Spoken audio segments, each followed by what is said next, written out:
So friends, thumbnail দেখে যখন ভিডিওটি প্লে করেছেন তাহলে মনে করতে হবে যে আপনাদের ফোনে ভাইরাস বা মেলওয়্যারের সংক্রমণ হয়েছে। তো আপনারা কি করে বুঝবেন যে আপনাদের ফোনে মেলওয়্যার বা ভাইরাসের সংক্রমণ হয়েছে? তো ৩ টে জিনিস আপনারা যদি একটু অবজার্ভ করেন তাহলে কিন্তু বুঝতে পারবেন যে আপনাদের ফোনে মেলওয়্যার বা ভাইরাস প্রবেশ করেছে। প্রথমত, আপনাদের ফোনের চার্জ যেটা নরমালি ৮ থেকে ১০ ঘন্টা থাকতো সেটা কিন্তু কমে ৫ থেকে ৬ ঘন্টায় চলে আসবে। অর্থাৎ খুব তাড়াতাড়ি আপনাদের ফোনের ব্যাটারি ড্রেন হয়ে যাবে। ২ নম্বর, আপনাদের ফোন একটুতেই হ্যাং করবে, স্লো হয়ে যাবে, বিভিন্ন অ্যাপ অটোমেটিক ওপেন হবে, ক্লোজ হবে, ঠিকভাবে কাজ করবে না। তো এগুলো হচ্ছে ভাইরাসের লক্ষণ। ৩ নম্বর হচ্ছে আপনারা যেখানে পার ডে ১ জিবি বা ১.৫ জিবি ডেটা ইউজ করতেন, সেই পরিমাণ ডেটাতে কিন্তু আপনাদের আর হচ্ছে না। এখন কিন্তু সেখানে ৩ থেকে ৪ জিবি ডেটার প্রয়োজন হচ্ছে। অর্থাৎ আপনাদের ফোনে ভাইরাস বা মেলওয়্যার থাকার কারণেই কিন্তু এই ডেটাগুলো তাড়াতাড়ি কনজিউম হয়ে যাচ্ছে। তো এই লক্ষণগুলো যদি আপনারা ফেস করেন তাহলে বুঝবেন যে আপনাদের ফোনে কিন্তু ভাইরাস বা মেলওয়্যার আছে। সো এইবার ভাইরাস বা মেলওয়্যার যখন আমাদের ফোনে আসে, আমরা কি করি নরমালি প্লে স্টোর থেকে কোনো ফ্রি অ্যান্টিভাইরাস অ্যাপ ইনস্টল করে নিই এবং সেটা দিয়ে ভাবি যে আমাদের ফোনের ভাইরাস বা মেলওয়্যার রিমুভ হয়ে যাবে। কিন্তু আদতে কিন্তু সেটা হয় না। বরঞ্চ আমাদের ফোনটা আরো স্লো হয়ে যায় এবং ফোনটা আরো হ্যাং করে। কারণ কোনো ফ্রি অ্যান্টিভাইরাস আমাদের ভাইরাস বা মেলওয়্যারকে রিমুভ করতে পারে না। এইবার যদি কোনো পেইড অ্যান্টিভাইরাস ইউজ করেন সেক্ষেত্রেও কিন্তু সামান্য হলে কাজ করবে, কিন্তু পুরোপুরি কিন্তু কাজ করে না। তো তার জন্য আপনাদেরকে কি করতে হবে সেটা কিন্তু আজকের ভিডিওতে আপনাদেরকে দেখিয়ে দেবো। তার জন্য যদি আপনারা এখনো আমার এই চ্যানেলটিকে সাবস্ক্রাইব না করে থাকেন তাহলে কিন্তু এখন চ্যানেলটিকে সাবস্ক্রাইব করে নিন। আর ভিডিওটি ভালো লাগলে অবশ্যই একটা লাইক করে দেবেন। সো চলুন ভিডিওর মূল বিষয়বস্তুতে যাওয়া যাক। তো এইবার আমাদেরকে জানতে হবে যে আমাদের ফোনে ভাইরাস বা মেলওয়্যার কি করে আসে।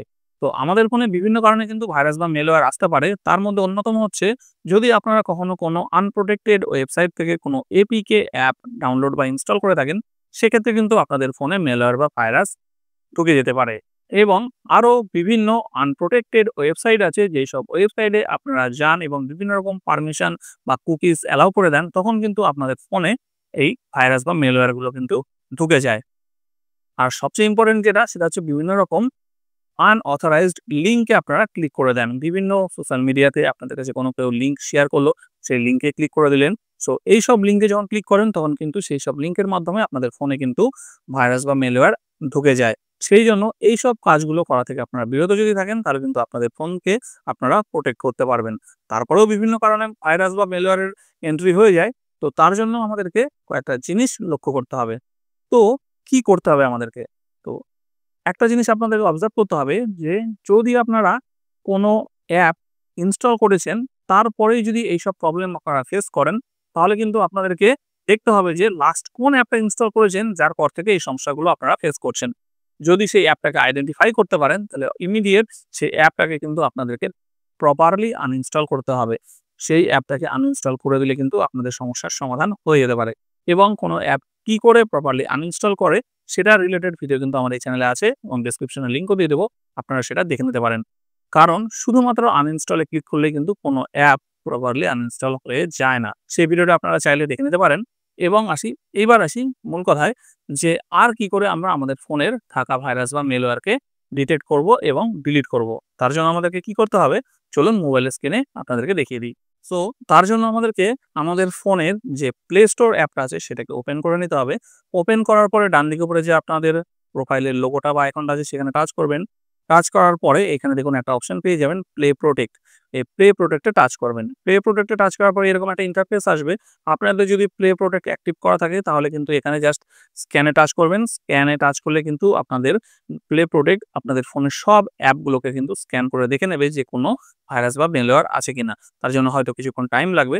তো তারপরে এখানে আপনাদেরকে রেজাল্ট দিয়ে দেবে। দেখুন আমাকে এখানে রেজাল্ট দিয়ে দিল নো হার্মফুল অ্যাপ ফাউন্ড, অর্থাৎ আমার ফোনে কিন্তু কোনো রকম হার্মফুল অ্যাপ, ভাইরাস, মেলওয়্যার কিচ্ছু নেই।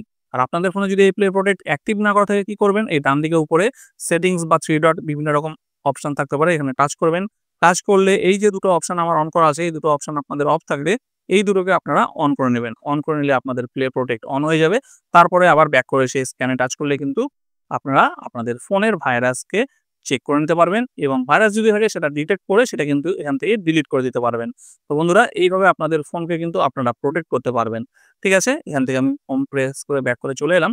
এইবার এরপরেও যদি আপনাদের ফোনের ভাইরাস বা ম্যালওয়্যারের সমস্যার সমাধান না হয়, তাহলে একটাই ওষুধ, সেটা হচ্ছে আপনাদের ফোনকে রিসেট করা। তো রিসেট কি করে করতে হয় সেটা আশা করি আপনারা সবাই জানেন।